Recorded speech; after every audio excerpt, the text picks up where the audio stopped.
Many people have asked me why I'm doing this. I guess part of the reason is because of what happened to me when I was at Narconon, psychologically and physically, and what happened to others that I saw happen when I was there, and other letters that I received from people. So that's why I keep going on. I was only supposed to be in Quebec for 3 months, but I've been here over 2 years now, and I'm still fighting these complaints against Narconon, and it's moving forward. We'll be in court in about, well, 6 days from now. And I discussed with a medical professional today. He asked me why, and he kind of knew why. And we just discussed the reasons being, you know, because of what happened to me, but also, you know, to help prevent what happened to me and what I know happened to others from happening to more people. Going through the Narconon program was a very deceiving experience, because you're told that when you go through there that it's not Scientology. It's written by Hubbard, and they just use the secular technology that he wrote, when in fact that's untrue. And what's in the Narconon books, when compared with the Scientology books, is word for word right out of the Scientology religious doctrines, out of the Scientology books. They're right in the Narconon books. So it's not secular tech. Narconon is the religious technology doctrines right out of the Scientology scriptures. So that alone was not a very nice experience, to learn that I had been duped and lied to through the whole thing.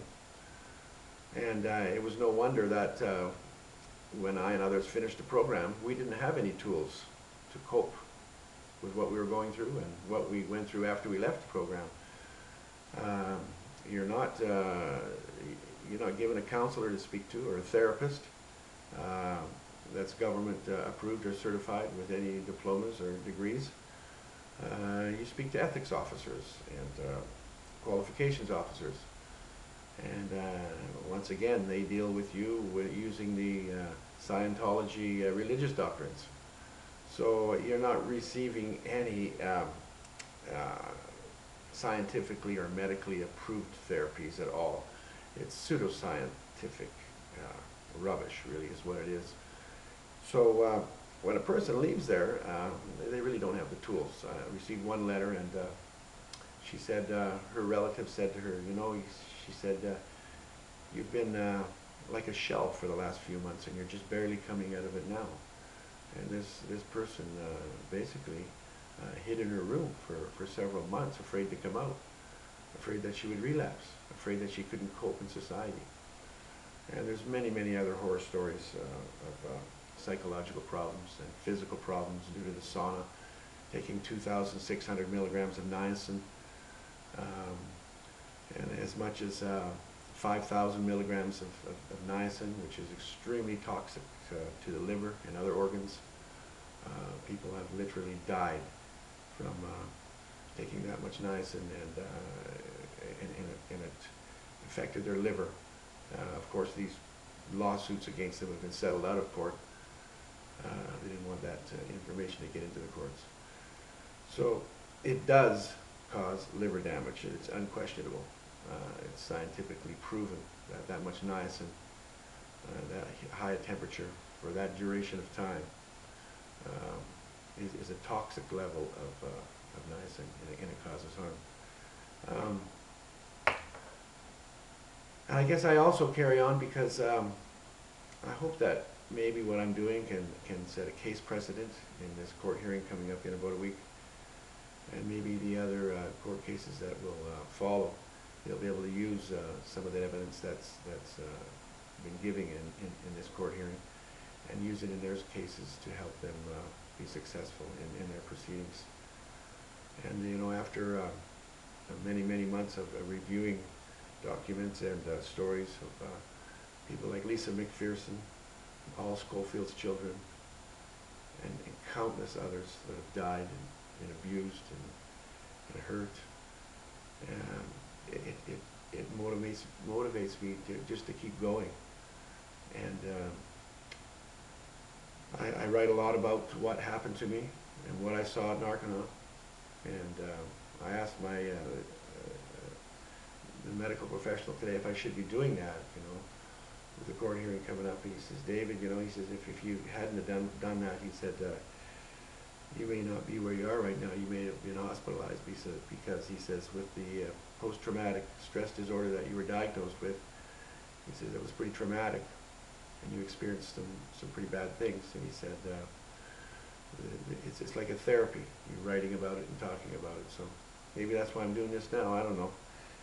Maybe it's to help some other people. I don't know. So one day at a time, and on we go. And I just hope that with the many thousands of people now that are speaking out against Scientology, that many more people will speak out against Scientology. And there's nothing to be afraid of anymore. The media are starting to see that the fair gaming policy isn't as strong as it used to be. Does it make me nervous at times? Absolutely. I've received threats, and my family's been harassed, but not near as bad as what I went through when I was at Narconon, or what other people are going through in Scientology and at Narconons, and after they leave. Thank you.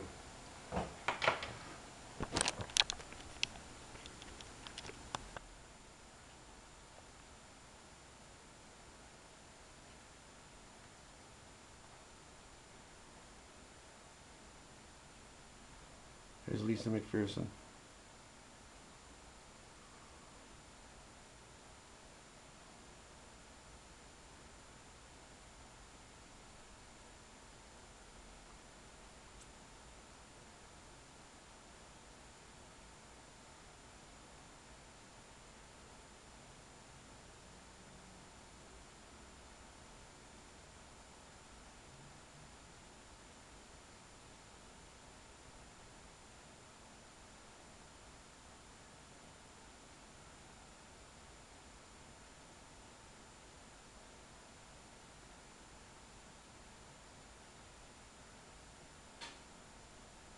Mr. Hubbard.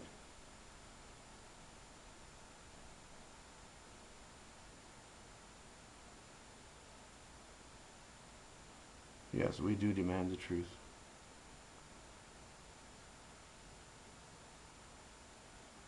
Too many dead bodies.